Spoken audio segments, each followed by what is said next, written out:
Hi, folks. Here I am again in the blank white wall.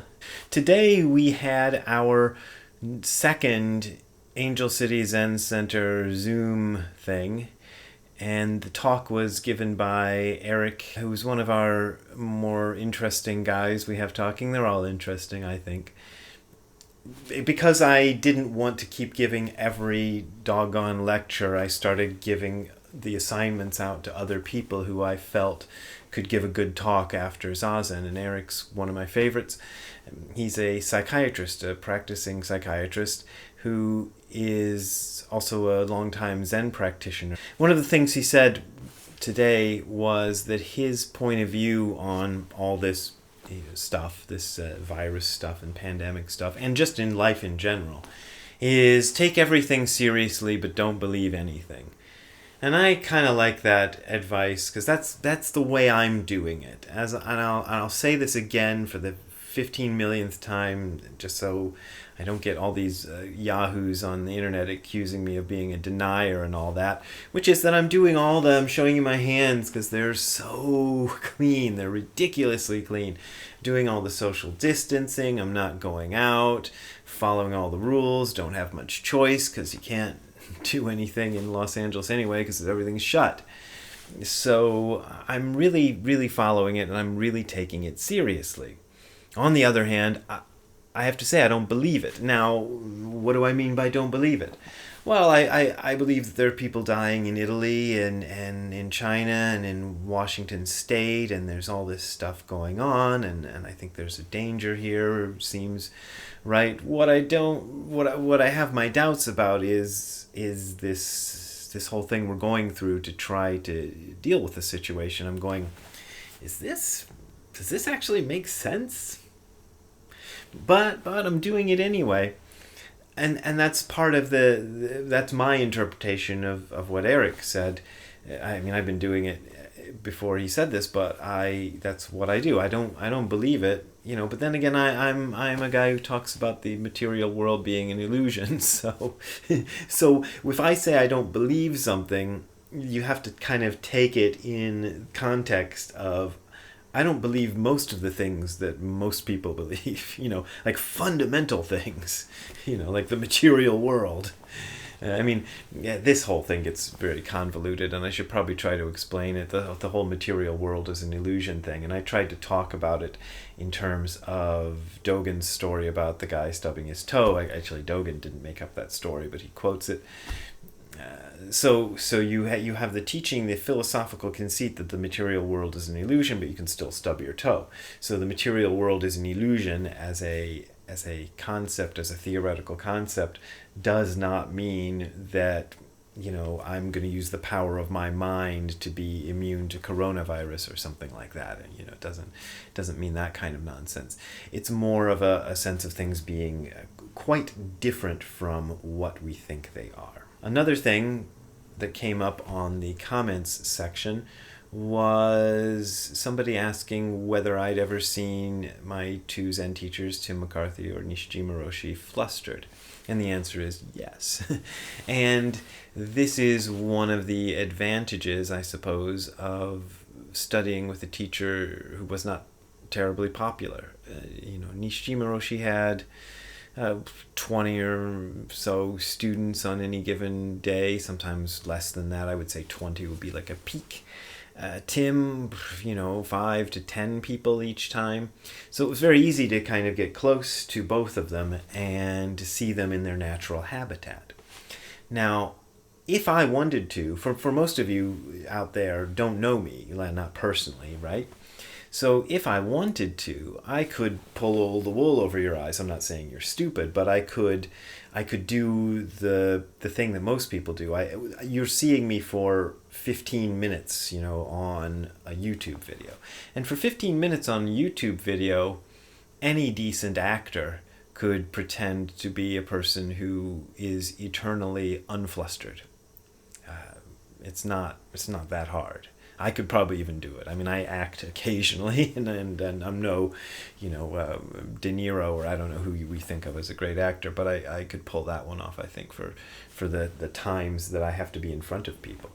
So that's that's easy. The hard part is getting is doing it 24/7. And because I wasn't seeing Tim or Nishijima exactly 24/7, but I saw him a lot. And I did see occasions when things would rattle both of them.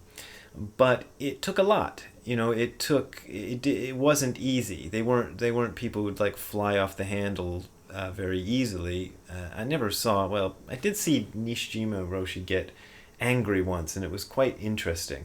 There was somebody, he managed this dojo, this Zen living space called Dogen Sangha, and there were several people living there, and it came to pass that there was a guy who was harassing some of the women there sexually. I don't know exactly the extent of it, but something was going on, and the women were not comfortable.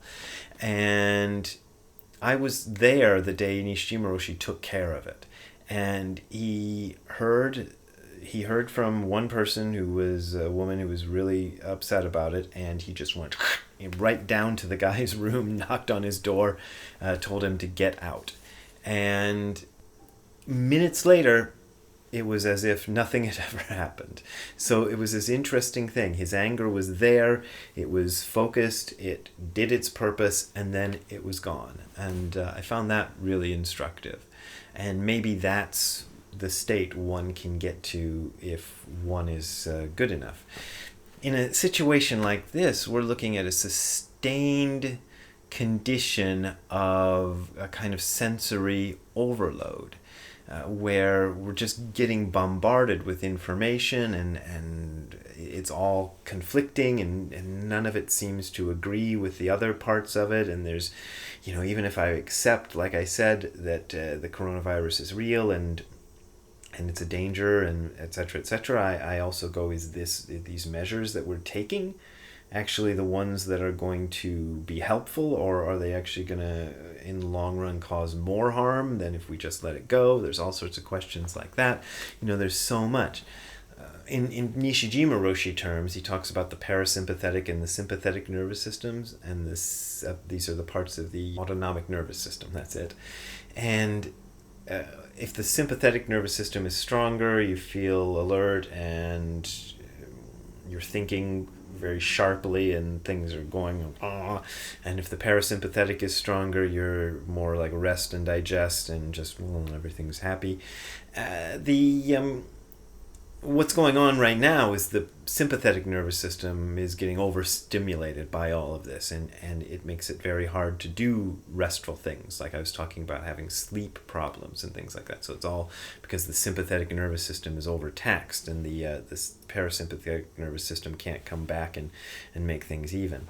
I think what a lot of people get into when they get into meditation is a form of almost self-hypnotism, in which it causes the parasympathetic nervous system, the rest and digest part of the nervous system, to become very strong to the point where it overwhelms the sympathetic nervous system, and you might even lose the ability to be sharp and focused when it's necessary.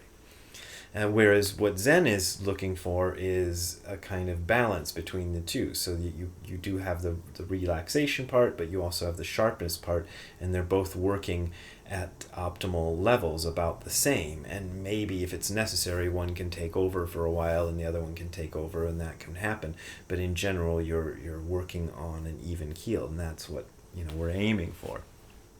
And it's difficult to get that in a time when things from the outside are coming in and overstimulating the sympathetic nervous system to the point where the parasympathetic nervous system isn't able to act. That would be probably Nishijima Roshi's explanation of what's going on, just kind of extrapolating. I mean, he's not here to tell us, but maybe something like that. So there you go. That's a short video, and I'm just going to try to keep up with them and see if I can keep doing it daily. I don't know if I'll be able to. PayPal and Patreon links are below. If you have any suggestions for something you think would make a good video, put them in the comments. I look at pretty much every comment, even if I don't answer them. Or you can write to me at bw@hardcorezen.info. I'm also going to try to find a link to the Angel City Zen Center online Zoom things so that you folks can join them from afar if you'd like. And hope to see you there maybe. And so long, later.